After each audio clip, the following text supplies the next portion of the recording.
All right, 7th grade, so we are working on 6.1.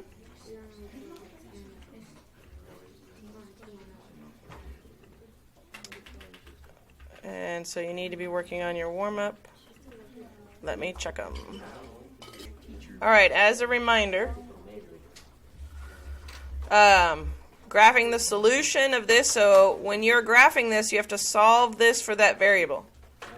So the first step is you have to move the 8 over to the other side. How would you do that? Minus Subtract. 12 minus 8 is what? 4. 4. Then I have to get the 2 away from the A. So divide. 4 divided by 2 is what? 2. So A is less than or equal to 2. So I'm going to go to 2 and put a dot. And then which way do I go? To the negative 10. Less than or equal to. Is that an open or closed circle? Close. So it'd be this guy. I'm so smart. Okay? Now remember, if you ever multiply or divide by a negative number, which you will be doing on the next one, then the sign flips. Oh yeah. All right, so do that real quick. I'll check them. All right, so we're going to be writing percents as decimals. We did a little bit this yesterday's assignment.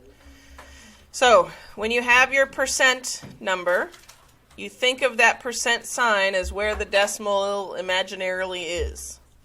And if I'm converting it to a decimal, I'm going to go to the left 2 times and place my decimal. And then if it has no number in front of the decimal, you put a 0. Okay. Okay, sometimes if you look here, we have 2.45%. I move the decimal twice, and you see it adds a 0 and another 0 with the decimal between it, okay? Because you're moving the decimal for place values. So it's okay to have to plug in some zeros there. What questions do you have on this? Go ahead. So if there's a dot like between the 2, Mm-hmm. like in the other numbers, you start from that dot and then Yes. go 2 times. Yes, if there's a decimal in your percentage, you start from where the decimal is at and move it to the left twice. If there is no decimal already, then you pretend it's where the percent sign is. Okay. Good question. Excellent question. Work. All right. And then to go backwards, writing decimals as percents, if I have the decimal already here, I grab that decimal in this case, move it to the right 2 times. And then you drop the decimal and put the percent sign in.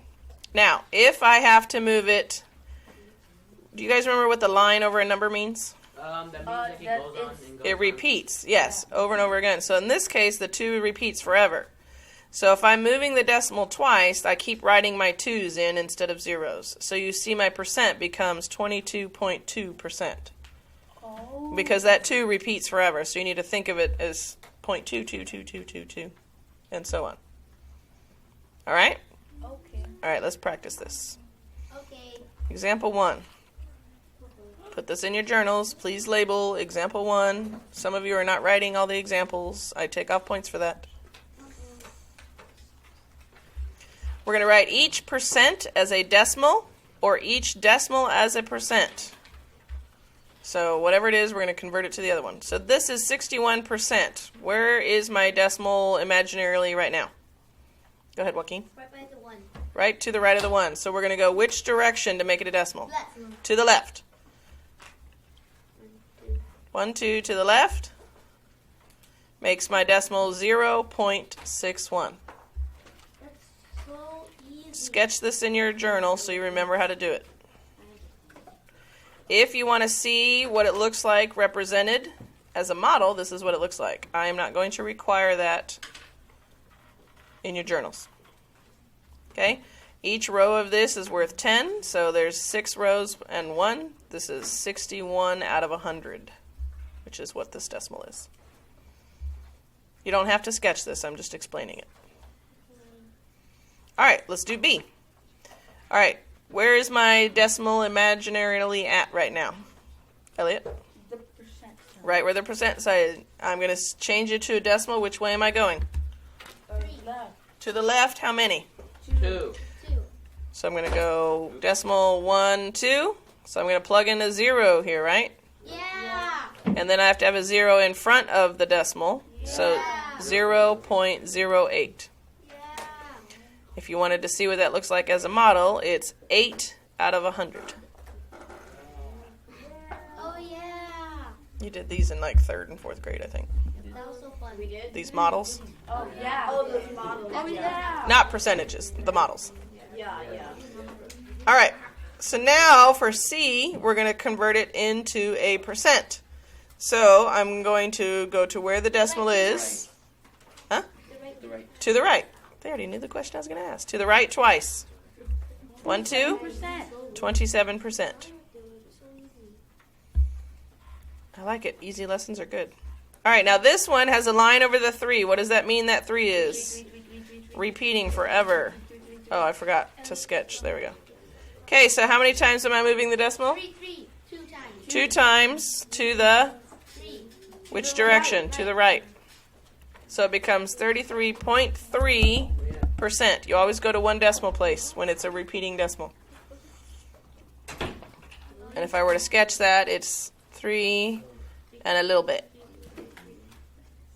Whoa. All right, what questions do you have? Well, That's fine. All right, go do your triads 1 through 4. All right, we're going to write each fraction as a decimal and a percent. So make sure when you're doing your work you pay attention. Are you all watching? Are y'all paying attention? Yes.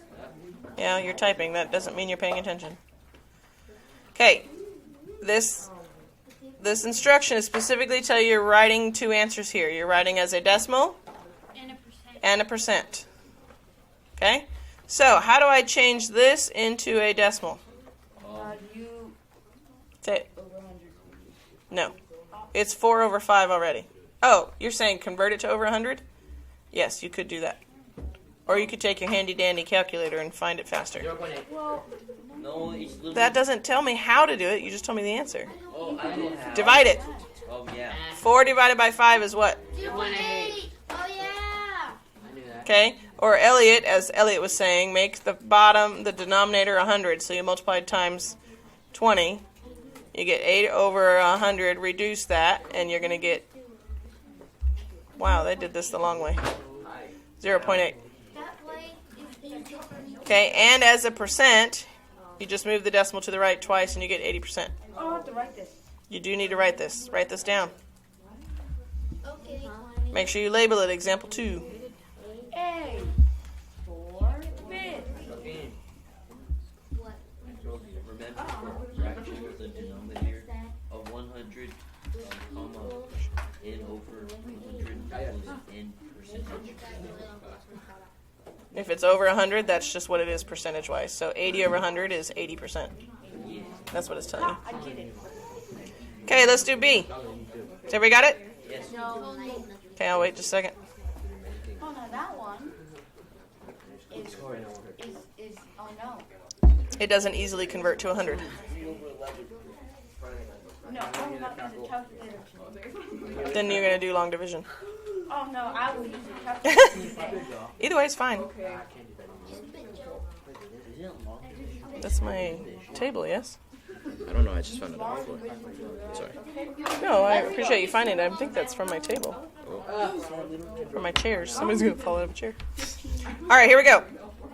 To solve for percent here, first of all, I want you to recognize something. Is the numerator larger or the denominator? Look. Everybody pauses. Okay, so the numerator is bigger. That means it's going to be over 100%. So you already know that this is going to be 1 point something. Okay, because it's a larger than 100%. So if we do division, and you may do this on your calculator, what is 15 divided by 11? 0.8. 15 divided by 11. It's 1.3636. Wait, Yes. let me do that. So the 3/6 repeats. 8th grade, stop talking. Okay, so you would write this as 1.36 with a line over the 3/6. Whoa. Like this. Okay? Okay, understand. You just write whatever repeats. If it's 3 digits, 1 digit, or 2 digits, you write just the repeating digits, put a line over it, call it a day. Okay, now we need to make this a percent. So how do I make this a percent? Can you move it like? Move my face. Yeah, I'm gonna write it. Okay, there you go. Thank you. Move the numbers. Move the decimal 2 times 2 times to the to the right. to the right. I told you. 1.3636.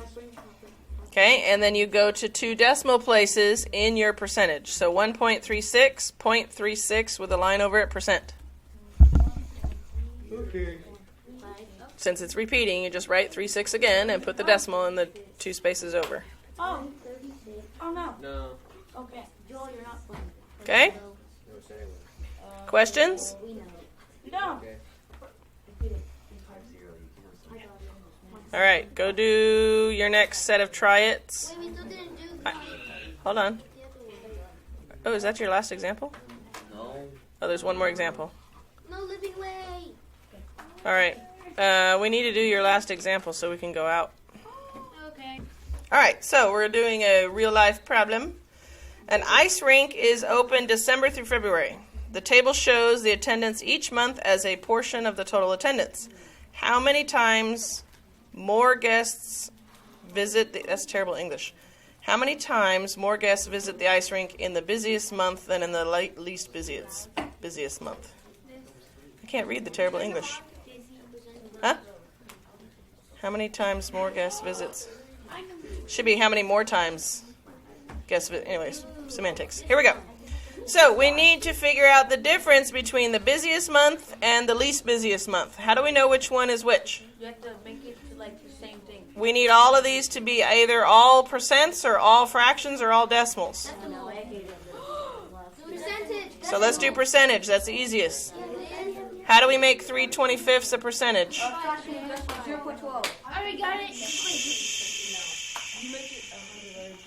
Fraction to decimal. Use your calculator. 3 divided by 25 is what?